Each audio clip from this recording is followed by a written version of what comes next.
Hello दोस्तों, आप सभी का स्वागत है हमारे IGTM टैक्स एडवाइजरी चैनल पर। और मैं हूं एडवोकेट राजवीर सिंह। और आज हम चर्चा करने जा रहे हैं लिमिटेशन पीरियड के बारे में। GST एक्ट के अंडर अभी लिमिटेशन पीरियड को एक्सटेंड किया गया है, तो वो क्या है और उसकी ज़रूरत क्यों पड़ी। सेक्शन 73 के अंदर वो जो लिमिटेशन पीरियड दिया हो उसको एक्सटेंड किया है सरकार ने। साथ ही हम एमनेस्टी स्कीम जो सरकार ने 31 मार्च को जारी करी थी, उसमें कुछ और नोटिफिकेशंस जिनका वीडियो अपलोड नहीं किया है उनको आज हम चर्चा करेंगे विस्तार से। तो ज़्यादा समय ना लेते हुए, यदि आप इस चैनल पर नए हो तो आप इस चैनल को सब्सक्राइब कर सकते हो और मोर अपडेट्स के लिए बेल आइकन दबाना भी ना भूलें।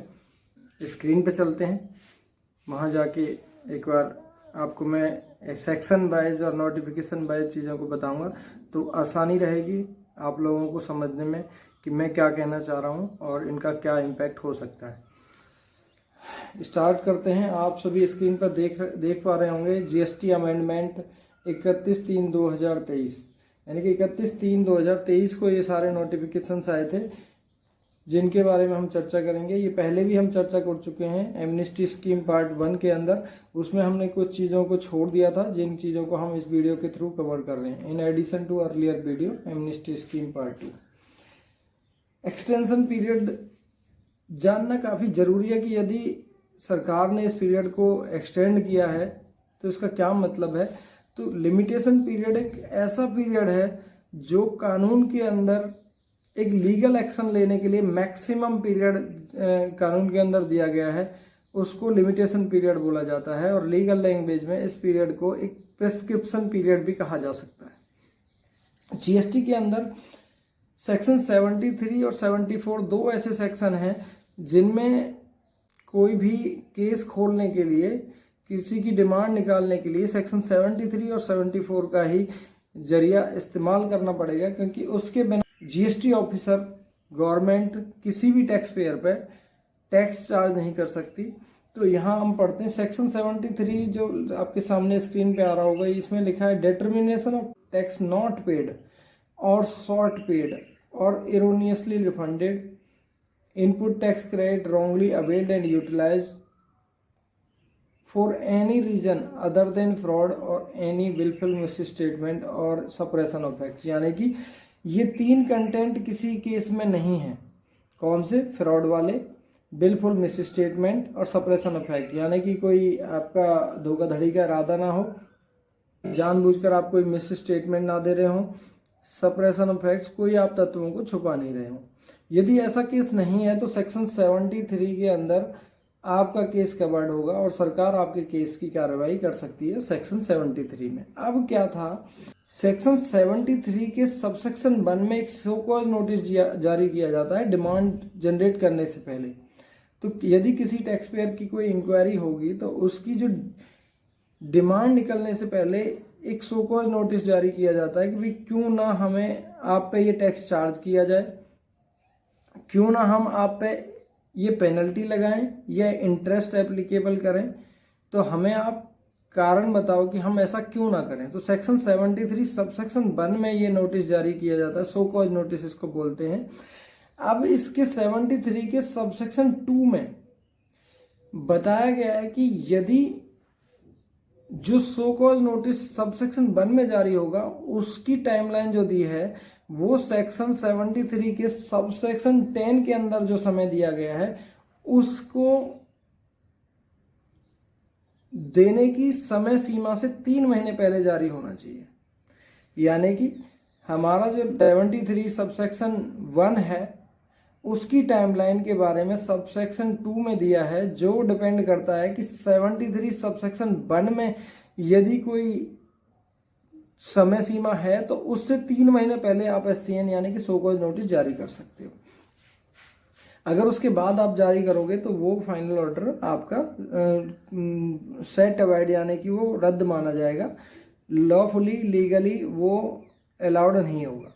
तो अब हम आगे कंटिन्यू करते हैं। तो सेक्शन 73 सबसेक्शन 10 में क्या दिया है इसको जानते हैं। सेक्शन 73 के सबसेक्शन 9 में फाइनल ऑर्डर जारी करने के बारे में भी आपने जो शो कॉज नोटिस दिया और सामने वाले ने कोई रिप्लाई दिया नहीं दिया, उसके बाद आपको फाइनल ऑर्डर जारी करना है। सेक्शन 73 के सबसेक्शन 9 में DRC 07 फॉर्म के अंदर होता है वो, तो उसकी समय सीमा सेक्शन 73 के सबसेक्शन 10 में दे रखी है। तो वो क्या दे रखा है कि जिस दिन आपकी एनुअल रिटर्न की ड्यू डेट थी किसी भी रेस्पेक्टिव ईयर की, उस ईयर से 3 साल के अंदर अंदर आप फाइनल ऑर्डर जारी कर सकते हो किसी भी टैक्स पेयर के अगेंस्ट, अगर उसकी कार्रवाई 73 के अंदर आती है। तो अभी क्या था, सरकार का ये जो टाइम था कोविड की वजह से एक्सटेंड होकर के ये टाइम 30 सितंबर 2023 था अभी तक। तो अभी और 30 जून 2023 से पहले उनको सो कॉज नोटिस जारी करने थे। तो वो समय की कमी को समझते हुए उन्होंने सेक्शन से 168A के अंदर सरकार के पास पावर है कि वो किसी भी टाइम पीरियड को एक्सटेंड कर सकती है, इस सेक्शन के अंदर जो उसको पावर दी गई है उसका इस्तेमाल करते हुए। तो उन्होंने अपनी पावर का इस्तेमाल किया और जो ऑर्डर जारी करने की डेट है उसको इन्होंने 3 महीने एक्सटेंड कर दिया, यानी कि नई डेट 31 दिसंबर 2023 है फाइनेंशियल ईयर 17-18 के लिए। पुरानी डेट क्या थी, 30 सितंबर 2023। तो अब आप इसका इम्पैक्ट देखिए कि SCN जारी करने की जो डेट बाय डिफॉल्ट 30 जून थी वो भी एक्सटेंड हो गई 3 महीने से, अब वो 30 सितंबर 2023 होगी। रेस्पेक्टिवली 18-19 और 19-20 के लिए भी इन्होंने इस पीरियड को 3 महीने के लिए एक्सटेंड कर दिया, जो कि ऑर्डर जारी करने की डेट 18-19 के लिए 31/3/24 कर दी और 19-20 के लिए 30 जून 24 कर दी। तो बाय डिफॉल्ट SCN जारी करने की डेट 30 सितंबर, 31 दिसंबर और 31 मार्च 24 हो गई। तो इससे पहले जो नोटिफिकेशन आया था वो 13/2022 था, जिसमें इस टाइमलाइन को एक्सटेंड करके 30 सितंबर किया गया था। अब इसको नोटिफिकेशन नंबर 9/2023 जो 31/3 को जारी किया है, अपनी पावर्स का इस्तेमाल करते हुए सरकार ने 168A की पावर का इस्तेमाल करते हुए उन्होंने एक और नोटिफिकेशन जारी करा। उस नोटिफिकेशन के थ्रू उन्होंने इस टाइम पीरियड को 17-18, 18-19 और 19-20 के लिए रेस्पेक्टिवली 3 महीने एक्सटेंड कर दिया। अब एक मेजर चीज मैं इसमें बता देता हूँ, यदि आप पे कोई कार्रवाई सेक्शन 73 GST एक्ट के अंदर होती है तो उसमें आपको जो टैक्स बना और जो इंटरेस्ट बना वो तो पे करना ही करना है। उसके साथ क्या है, पेनल्टी के प्रोविजंस भी हैं कि आप पे ऑफिसर पेनल्टी लगा सकता है। तो वो किन किन स्टेजों में आप पे पेनल्टी लग सकती है उसके बारे में बता देता हूँ। अगर SCN 73 सबसेक्शन 2 में जो टाइमलाइन दी है उसके हिसाब से जारी हो गया 73 सबसेक्शन 1 के अंदर, तो और आपने टैक्स जमा कर दिया तो आप पे कोई पेनल्टी नहीं लगेगी। और अगर नोटिस जारी हुआ, उस नोटिस जारी करने के 30 दिन के अंदर भी आपने टैक्स और इंटरेस्ट जमा कर दिया तो भी आपको कोई भी पेनल्टी देने की जरूरत नहीं है।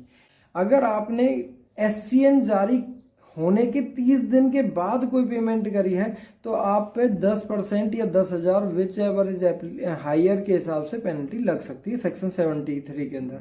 73 के बारे में हमने पहले ही बता दिया कि ये आपका नॉन फ्रॉड केस के लिए है। Reason other than fraud, wilful misstatement and suppression of facts, बिल्कुल सेम ही आपका सेक्शन 74 है। उसमें रीजन ये लास्ट तीनों हैं कि फ्रॉड का इंटेंशन, विलफुल मिस स्टेटमेंट और सप्रेशन ऑफ फैक्ट। लगभग same section, same timeline. Timeline में थोड़ा सा वेरिएशन है, ये 3 साल की है इसके अंदर, उसके अंदर 5 साल की है। तो ये 74 और 73 का थोड़ा सा कंपेरिजन मैंने आपको बता दिया। आगे बढ़ते हैं एमनिस्टी स्कीम के अंदर, जो कि आपका पिछली बार मैंने बताई थी कि आपको कुछ एमनिस्टी स्कीम आई है। साथ ही एक GSTR 10 नॉन फाइलर्स के लिए आया है नोटिफिकेशन नंबर 8/2023 जो 31/3/2023 को आया है। GSTR 10 क्या होता है पहले ये जानना जरूरी है। GSTR 10 एक फॉर्म है जो फाइनल रिटर्न के रूप में माना जाता है। यदि आपका नंबर कैंसिल हो गया या आपने कैंसिल करा लिया तो उसके 90 डेज के अंदर अंदर आपको एक फाइनल रिटर्न फाइल करनी होती है, जो कि सेक्शन 45 का पार्ट है। सॉरी, सेक्शन 45 का पार्ट है, बिल्कुल ठीक है। सेक्शन 45 के अंदर एक टाइम दिया गया है कि अगर आपका नंबर सेक्शन 29 में कैंसिल हो गया है तो आप उसकी फाइनल रिटर्न 90 दिन में भर सकते हो। यदि आप उसके बाद नहीं भरोगे तो आपको 200 रुपये की पर डे की पेनल्टी और 10,000 रुपये की जो भी आपकी कम होगी वो आपकी पेमेंट आपको देनी होगी। अब काफ़ी लोगों ने, सरकार ने पाया कि काफ़ी लोगों ने नंबर तो कैंसिल करा लिए मगर फाइनल रिटर्न नहीं भरी, तो उन्होंने इस कंडीशन को ऑब्जर्व करते हुए उन्होंने एक वन टाइम अपॉर्चुनिटी दी है जिसको एमनेस्टी बोला गया है। 17-18 से लेके 21-22 के दौरान कोई भी नंबर कैंसिल हुआ है तो वो अपनी फाइनल रिटर्न भर सकता है with minimum late fee 200 rupees per day और 1000 विच एवरेज लोअर, यानी कि जो कम है वो आप भर सकते हो। और ये नियम जो शर्तें हैं ये 30 जून 2023 तक ही लागू होंगी। अगर उसके बाद आप भरोगे तो इसका फायदा नहीं उठा पाओगे। तो यानी कि आप GSTR 10 जो कि फाइनल रिटर्न है आप चेक कर लीजिए। अगर आपका नंबर कैंसिल है तो आपको फाइनल रिटर्न भरनी मैंडेटरी है, आप उसको जाके चेक करें और 30 जून से पहले इस स्कीम का फायदा उठाएं। उसके बाद नेक्स्ट आता है amnesty scheme for deemed withdrawal of assessment under section 62 notification number 6/2023। अब ये नोटिफिकेशन क्या कहता है? ये नोटिफिकेशन कहता है कि सेक्शन 62 में क्या दिया गया है। सेक्शन 62 में यदि कोई नॉन फाइलर है 39 और 45 यानी कि 3 भी किसी ने फाइल नहीं करी और फाइनल रिटर्न किसी ने फाइल नहीं करी तो, और उसके पास 46 सेक्शन के अंदर एक नोटिस जारी हो चुका है, सर्व हो चुका है, उसके बाद भी उसने रिटर्न फाइल नहीं करी, तो टैक्स पेयर जिसने रिटर्न फाइल नहीं करी उसके अगेंस्ट प्रॉपर ऑफिसर यानी कि GST ऑफिसर सेक्शन 62 के अंदर सेल्फ बेस्ट जजमेंट असेसमेंट कर सकता है। तो सेक्शन 62 में अगर आपने 39-45 में कोई रिटर्न फाइल नहीं करी तो ऑफिसर आपकी डिमांड जनरेट कर सकता है बेस्ट असेसमेंट, बेस्ट जजमेंट के रूप में सेक्शन 62 में। ये ऑफिसर्स के पास पावर होती है। तो अब यहाँ पे इन्होंने, सरकार ने जाना कि काफ़ी सारे ऐसे नोटिस जारी हो चुके हैं और जिनमें उसमें होता क्या है कि अगर ऑफिसर ने नोटिस दिया तो आपको 30 दिन के अंदर अंदर वो रिटर्न फाइल करनी होती है, तो वो जो नोटिस है वो ख़त्म माना जाता है। मगर अभी तक सरकार ने इस बात का ध्यान दिया और उन्होंने देखा कि काफ़ी सारे ऐसे डिफॉल्ट हो रखे हैं, तो उन्होंने एक वन टाइम अपॉर्चुनिटी दी कि अगर सेक्शन 62 के अंदर किसी का 28 फरवरी 2023 से पहले कोई भी ऑर्डर जारी हुआ है और वो अपनी रिटर्न फाइल नहीं कर पाया है तो उसके लिए एक वन टाइम अपॉर्चुनिटी है कि वो अपनी वो रिटर्न जिस पे वो सेक्शन 62 की कार्रवाई हुई है उसको 30 जून 2023 से पहले अलोंग विद जो भी इंटरेस्ट उस पर सेक्शन 50 के अंदर एप्लीकेबल है और सेक्शन 47 में जो भी लेट फीस एप्लीकेबल है उसके बेसिस पे वो जमा कर सकता है। तो ये मान लिया जाएगा कि जो आपने रिटर्न फाइल कर दी उसके बेस पे ये जो ऑर्डर उन्होंने इशू किया था सेक्शन 62 में ये विड्रॉल हो जाएगा, ये डीम्ड टू बी विड्रॉल, यानी कि मान लिया जाएगा कि ऑर्डर खत्म हो गया। उसके बाद लास्ट एंड फाइनल जो बचा हुआ है वो अमेंडमेंट इन CGST रूल 2017 के अंदर किया गया है।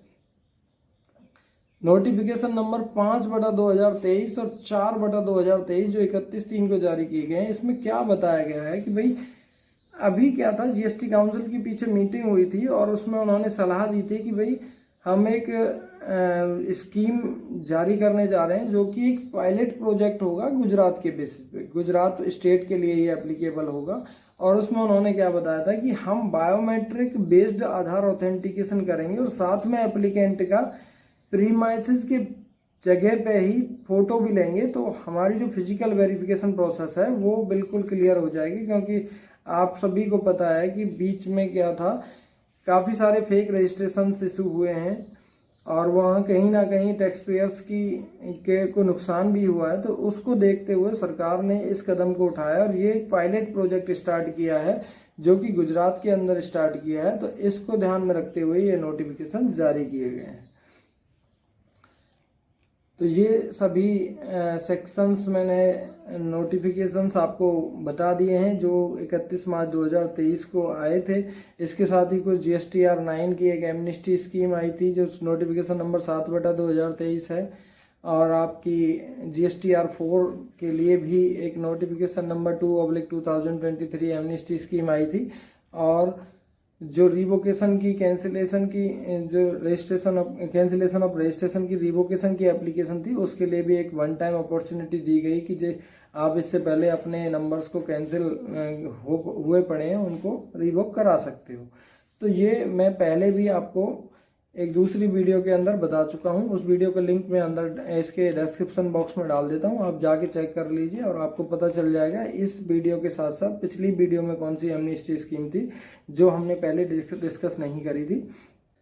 आशा करता हूं कि मेरा ये वीडियो आपको पसंद आया होगा। अगर पसंद आया तो लाइक करें और आप सभी का इस वीडियो को देखने के लिए धन्यवाद। Thank you.